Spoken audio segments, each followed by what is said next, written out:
And we're back, DJ Lokesh, for the Together We Can program here at Fever Radio. Only with you for the next half an hour, G. And after that, I guess we'll be looking forward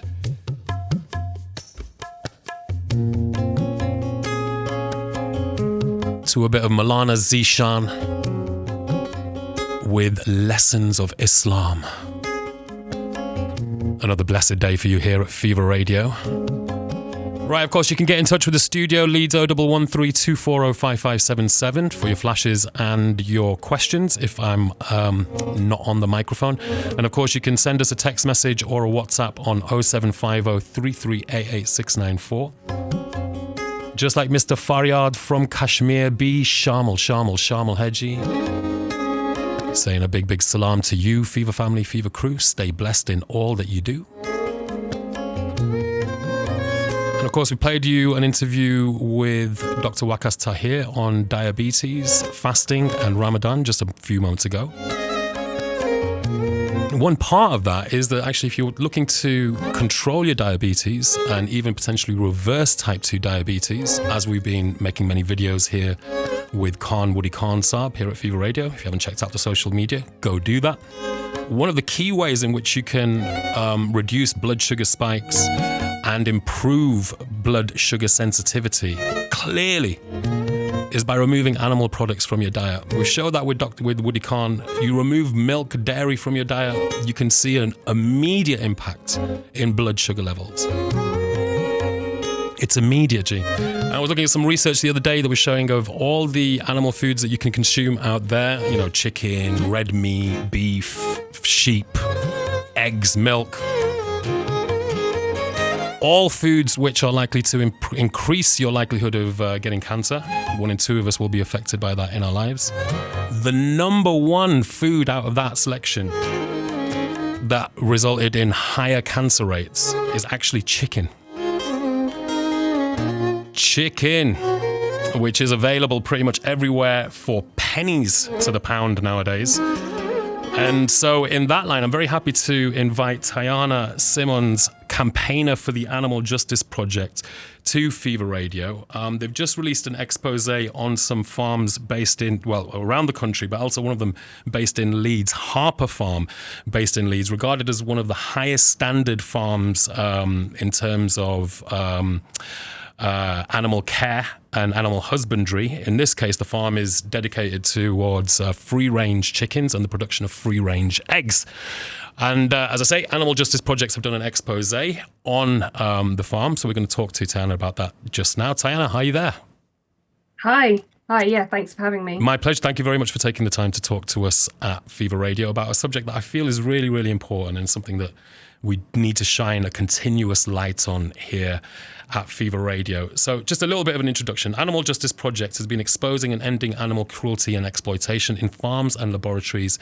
And at the same time, the team works tirelessly to end the rights violations that animals still trapped within these systems face every single day. And as I say, recently launched an investigation into condition on several farms, including one based here in Leeds, Harper's Farm, regarded as one of the highest standards of free-range farms in the UK, proudly wearing the Lion Mark, which according to the British Egg Industry Council signifies the highest standards of chicken welfare, also labelled as free-range, also labelled as RSPCA, that's the Royal Society for the Protection of Animals, assured.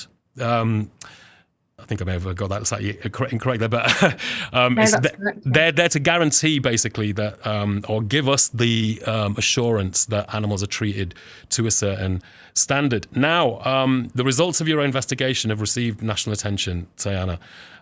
For the benefit of our listeners, what were some of the most concerning findings from the recent investigation of what's now been described as a failing egg farm? Yeah, thank you. So, as you say, we investigated 3 farms, and all of which were RSPCA assured and associated directors of the British Free Range Egg Producers Association. And Harper Farm, out of the 3, was actually the worst findings. Oh, wow.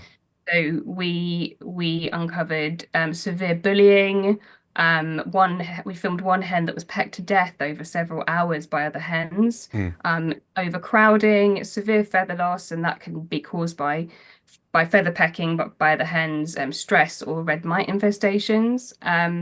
We found many dead hens, some left to decompose for days or maybe even weeks, by the looks of the carcasses. We also filmed injuries, illnesses such as prolapses, growth, suspected respiratory issues, and hens kind of left to suffer and die on the shed floors. And on top of that, I mean, even though these eggs are labelled as free range, our investigation showed that on 4 separate days, the pop holes which allow the hens to go outside weren't opened. So the hens weren't going outside. And that's despite the fact that there were no bird flu restrictions in the area at the time. So no clear reason why these pop holes weren't being opened. So yeah, just really kind of crowded conditions for these hens, a lot of injuries, a lot of distress, a lot of suffering, which is just really tragic to see for such kind of sensitive and intelligent animals. Yeah, I mean, I've seen some of the images on the national media, and you can see chickens that just don't look, hens, sorry, that don't look very healthy at all. You know, they've parts of their body, you can see the bare skin where the feathers have gone. So these aren't healthy animals in that respect. And then, as you say, I can see chickens walking on piles of other dead chickens that seemingly haven't been cleaned for days. Of course, we all know about the problems of bird flu, avian flu, and these kind of environments aren't good for that either. I mean, you just look at these images and they're so far away. I mean, because it's worthwhile emphasizing that this Harper farm, the director of the farm is... sorry, what's the organisation he's a part of? The British Free Range Egg Producer. So this is an organisation that's focused on free range egg production, focused on ensuring the highest qualities of free range egg production. This farm is one of the directors from that organisation who runs the farm. And yet, if you look at the website of these British Free Range Egg Producers, the images that you see there look nothing. I mean, the chickens are not featherless. They're not surrounded by hundreds of other chickens. They're not walking over dead carcasses. In fact, they're walking outside on green pastures in a very, very open space. What is going on here? Why is the reality so different from the images that we're presented with, Tayana? Yeah, I mean, I think you've hit the nail on the head there. It's the kind of misleading marketing that we have around free range is just so prevalent, really. I mean, you look at kind of egg cartons and you see these hens clucking happily in open fields, full feathered, you know, in the sunshine, and that's the kind of image that you see. It's what we see on TV ads. It's what we see, as I say, on the egg cartons, on the advertisements and the videos from bodies like the BFREPA and RSPCA Assured. But it's just not the case. I mean, in all of the 3 farms that we investigated, including Harper Farm, it's just, you know, even though it's free range, it's still industrial intensive farming. It's still 16,000 hens in a shed. Even if they are being let outside, which they weren't on any of the farms we investigated, a lot of hens don't go outside because hens are incredibly dominant, and they have a pecking order. And there's the government minimum for these pop holes is 1 pop hole per 600 hens. So if you imagine there's only 1 pop hole per 600 hens and the dominant hens are guarding the pop holes, that's very few hens actually end up going outside. So yeah, I mean, really the image that we're given of how free range hens live just isn't the case. I mean, they spend still most of their lives in these kind of crowded sheds, and obviously suffer from their injuries and disease and, you know, feather pecking and all of the kind of results that come from living in really intense, unnatural conditions. Yeah, so when we're saying they start essentially their lives within these barns packed with thousands of hens. They live their lives in these barns and they die essentially potentially within these barns pretty much, right? They don't exhibit any of the natural any of the natural kind of imperatives that you would imagine for an animal or for a hen. You know, they don't go outside. They're not able to exercise in the same way. They're not eating a natural diet. And there's diseases galore, I guess, in these kind of environments. I mean, I Yeah. mean, are these animals fed things like antibiotics and the such like in order to keep them alive? Yeah, so there is some preventative antibiotic use that happens in all kinds of intensive farming. And that's obviously because, as you say, like diseases spread very quickly in intensive environments, Mm, um, and also because hens are selectively bred, hens, kind of commercial hens, are selectively bred to lay up to 500 times the number of eggs they would naturally. mm, And that depletes their resources from other parts of their body as well. So they're more um, predisposed to things like sternum fractures. So a lot of them have kind of fractures of bones because all of the calcium that's being kind of taken from them to lay the eggs mm, means that they've got like weak bones, and they also suffer with things like egg periodontitis, which is where the eggs get stuck in their egg duct, which can be like lead to like extreme suffering, and they can die from that as well. mm, Um, and actually, coming back to your point that you said about that the hens will live their whole lives in these barns and potentially die in these barns as well. So a lot of people don't realize that hens, commercial hens, are killed around 18 months old, mm. and that's because their egg production's dropped. So they're considered not as profitable to the industry. So even though naturally they would live until they're maybe up to 8 years old, even in kind of free range and organic farms, they are killed at 18 months. And we actually released an investigation last year showing how some catching teams, there's catching teams that basically are hired by farms to come along and grab the hens from the barns. They kind of chase them down, hit them down, kick them down. We exposed teams that do this, injuring the hens along the way, grabbing them by the legs upside down, throwing them into crates, Mm. shoving them in, and then they take them to the slaughterhouse. So, that's a really kind of tragic end for a hen that's only a fraction of their lifespan, Mm. just because they're not laying quite as many eggs as they used to.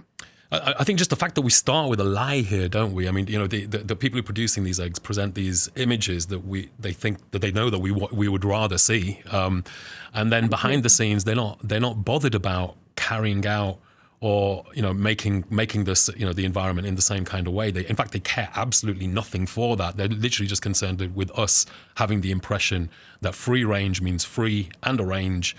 Yeah. And that these stamps, red tractor, whatever it might be, RSPCA assured, guarantees us a certain level of security. And clearly your investigation is showing that that's not the case. And again, I want to emphasize this to our listeners.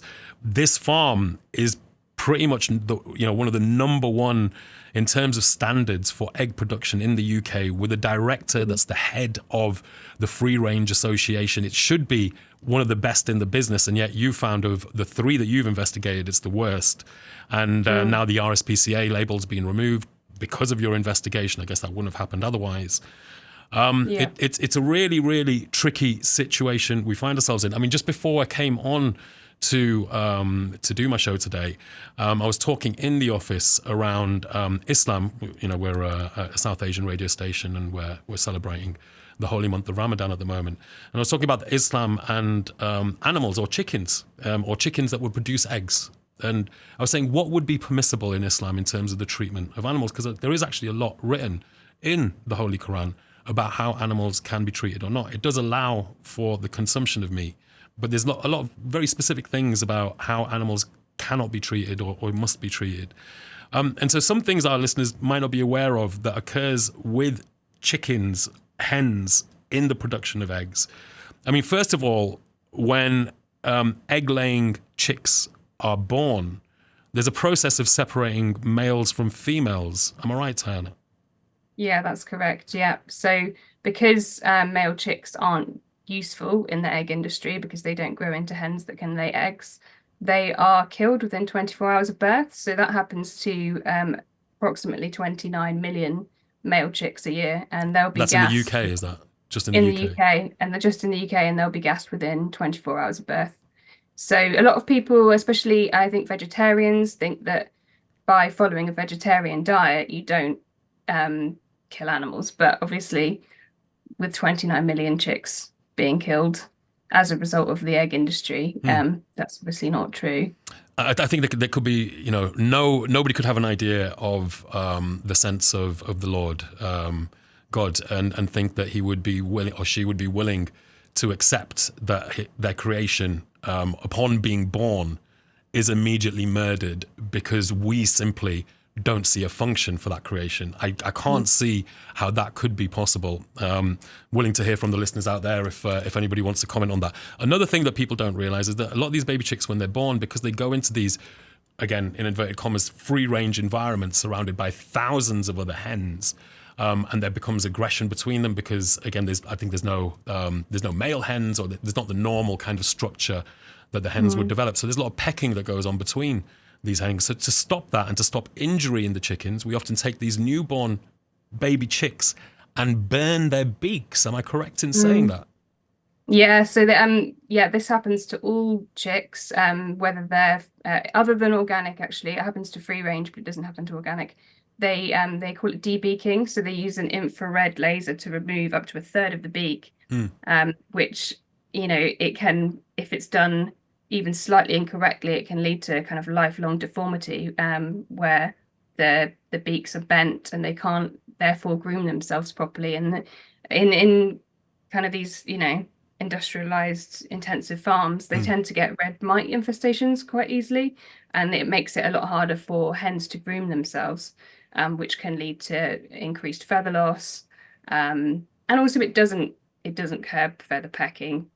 They do it to try and decrease feather pecking, but feather pecking still happens, and as we've shown in this investigation, the hens are still pecked to death by other hens. Right. So, beak or no beak, so to speak. Yeah. Okay, so grinding of baby chickens, burning their beak, upon birth. No, as we discussed earlier on, no real access to sun, fresh air, natural environment, able to exhibit any of the natural tendencies that a chicken would. None of these, from my discussion with our office guys, none of this can be classified as Islamic. It just doesn't. It wouldn't make the animal or the eggs halal, essentially. So I really want our listeners to think about this out there. It's an issue. It's a big issue.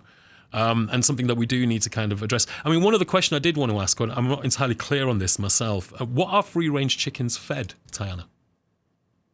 I think I'm not exactly sure. I would say kind of a mixture of like corn but yeah, specific chicken feeds. I'm not exactly sure on that. I have the feeling it's probably going to be awful, just the way that the industry's set up. But we'll have to. I can't imagine it's particularly nutritious. Yeah, I mean, I'd imagine it's likely, given the feed that other animals receive, it's likely to be genetically modified soybeans or something of that order. Okay, so if somebody's listening out there, they're a consumer. In all likelihood, if somebody's listening out there, they likely consume eggs. What can they do to contribute to improving animal welfare standards within the egg industry? I mean, I would say, time and time again, Animal Justice Project, we expose farms at all levels of welfare. So right from kind of these factory farms to kind of small organic family-run farms, and we find that time and time again, it doesn't really matter what assurance level you're paying for. It doesn't guarantee the welfare of the animals at all. So I would say that the best thing you could do to protect hens or any animals if you want to buy animal products is actually just to choose plant-based instead, because when you're exploiting animals for profit, the welfare of the animals is always going to suffer. And that, as I say, it doesn't seem to matter whether it's these huge farms or the farms with the highest welfare, like we've seen in this investigation. Yeah. So if you're listening out there and you think that the label, whether it be RSPCA or Red Tractor or Free Range or HMC or whatever it might be, if you think that label disqualifies you from any bad intent, I'm not sure that can be regarded as the case today, because we're all just so aware that these labels mean very little. I mean, you label food natural. The one thing that I know is it's not natural. So we can't blind ourselves to that anymore. And if you have got a conversation going on with your maker, and ask yourself how happy would you be with us being involved in such industries. Okay, one other question: what role do you see for government agencies playing in ensuring the welfare of animals in agricultural settings like this egg farm? Well, I mean, so there are all farms have to have kind of audits from government agencies, such as the APHA. But what we find is that they don't seem to pick up on the issues. When we look at, when we expose farms, we look at whether audits have been done within the past year. Sometimes they've been done. Very few of them, unfortunately, are unannounced.